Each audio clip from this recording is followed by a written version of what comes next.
Hello दोस्तों, welcome to my channel GK Educart channel में आप सभी का एक बार फिर से हार्दिक स्वागत है। दोस्तों, ये मेरी इंग्लिश ग्रामर की सीरीज चल रही है जिसको मैं लूसेंट इंग्लिश ग्रामर से कवर कर रहा हूँ। अभी हमारा चैप्टर चल रहा है द प्रोनाउन, जिसके ऊपर हम लगभग 11 वीडियो बना चुके हैं, जिनका लिंक आपको डिस्क्रिप्शन में मिल जाएगा। अगर आपने वो वीडियो नहीं देखी है तो पहले उन वीडियो को देखें और फिर आगे बढ़े। दोस्तों, प्रोनाउन बहुत सारे प्रकार के होते हैं, वो हमने इस चैप्टर की फर्स्ट वीडियो में देखा था। उसके बाद हम पहुंच चुके हैं रिलेटिव प्रोनाउन पर। रिलेटिव प्रोनाउंस क्या होते हैं? रिलेटिव प्रोनाउंस ऐसे वर्ड्स होते हैं जो दो वाक्यों को जोड़ने का काम करते हैं, जो दो वाक्यों को, दो सेंटेंसेस को या फिर 3 सेंटेंसेस को आपस में जोड़ते हैं। जैसे कि हु, हुम, विच, व्हाट, एज, दैट, बट। ये सब क्या है? Relative pronouns. इनके क्या रूल्स हैं, इनको कैसे यूज किया जाता है, वो हम इस चैप्टर के माध्यम से सीख रहे हैं। तो दोस्तों, आगे बढ़ते हुए शुरू करते हैं आज का चैप्टर।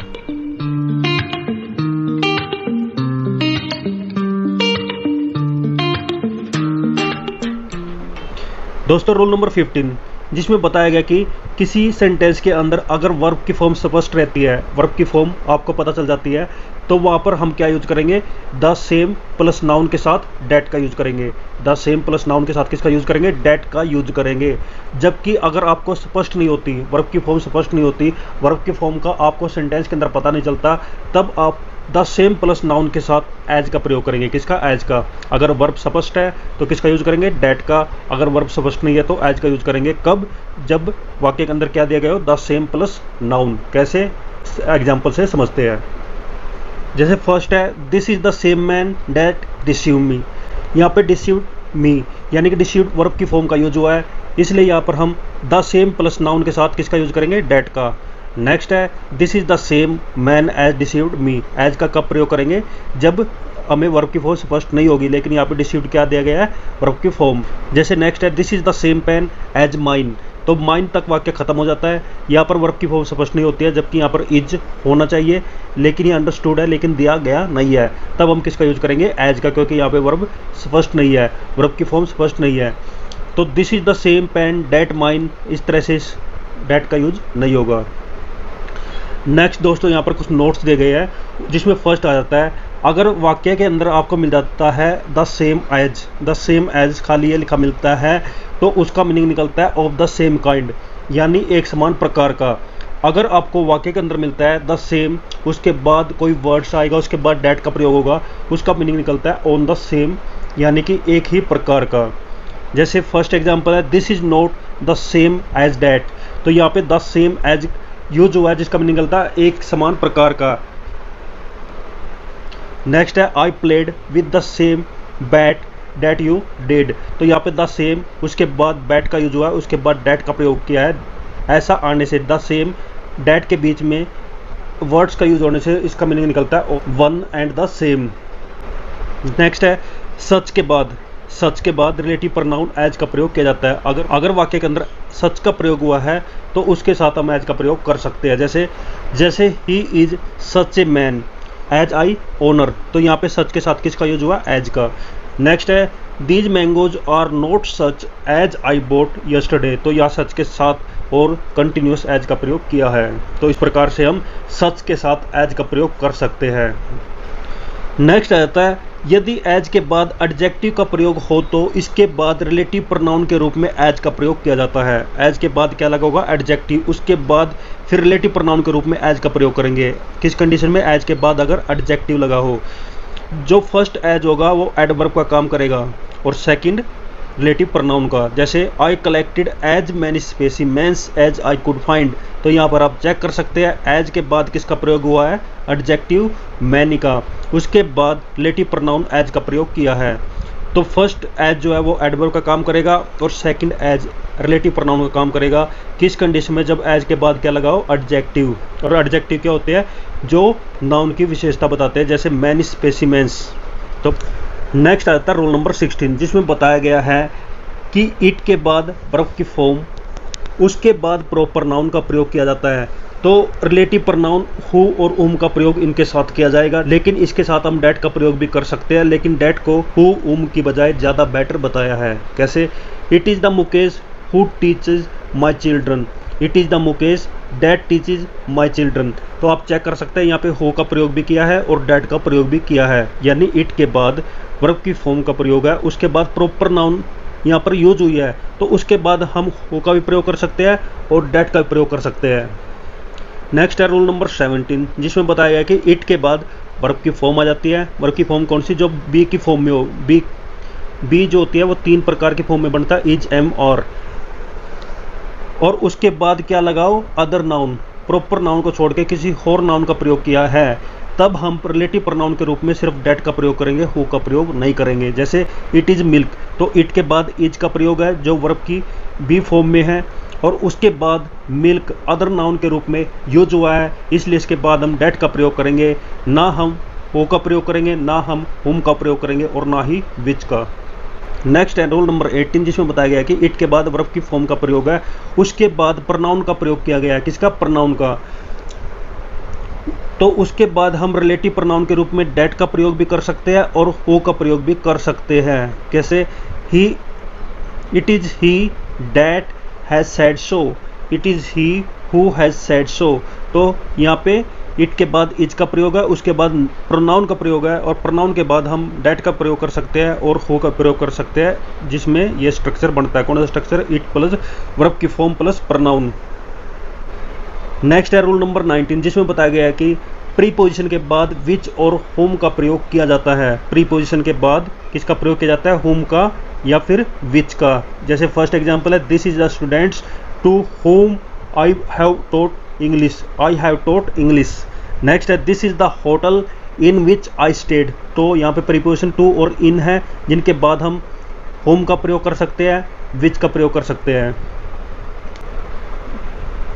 लेकिन प्रीपोजिशन के साथ हम डैट का प्रयोग नहीं करेंगे। प्रीपोजिशन के बाद हम डैट का प्रयोग नहीं करेंगे। जैसे this is the students to that I have taught English, तो टू के बाद डैट का प्रयोग हुआ है, जो कि नहीं करेंगे। या फिर this is the hotel in that I stayed, तो इन के बाद डैट का भी प्रयोग नहीं होगा। किसका प्रयोग होगा?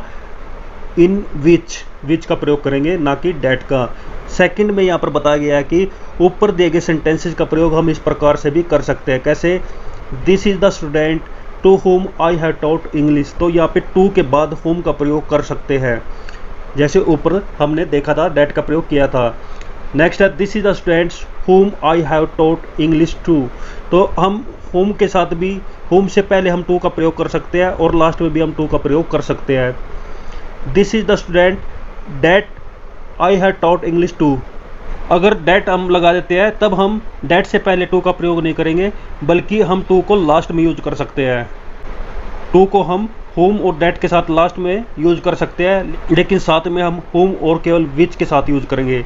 नेक्स्ट है, this is the student I have taught English to, तो यहाँ पर भी टू का प्रयोग किया है, जो कि डैट के बिना और होम के बिना किया गया है। इस प्रकार से भी टू का प्रयोग कर सकते हैं। This is the hotel in which I stayed, तो यहाँ पे इन प्लस विच का प्रयोग हुआ है।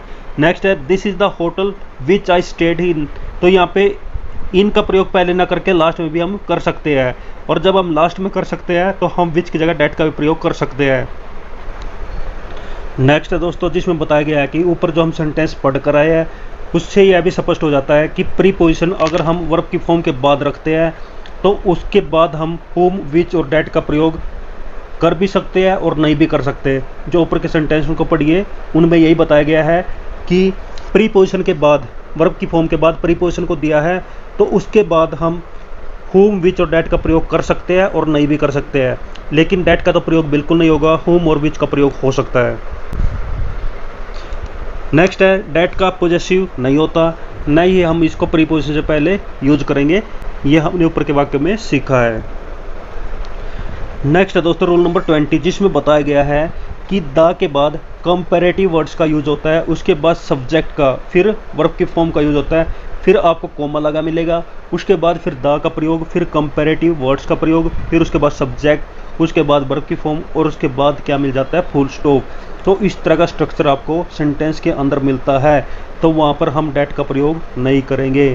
कंपैरेटिव डिग्री यहाँ पर 2 बार बताई है, और उनके बाद सब्जेक्ट, और उनके बाद फिर वर्ब की फॉर्म यूज की है।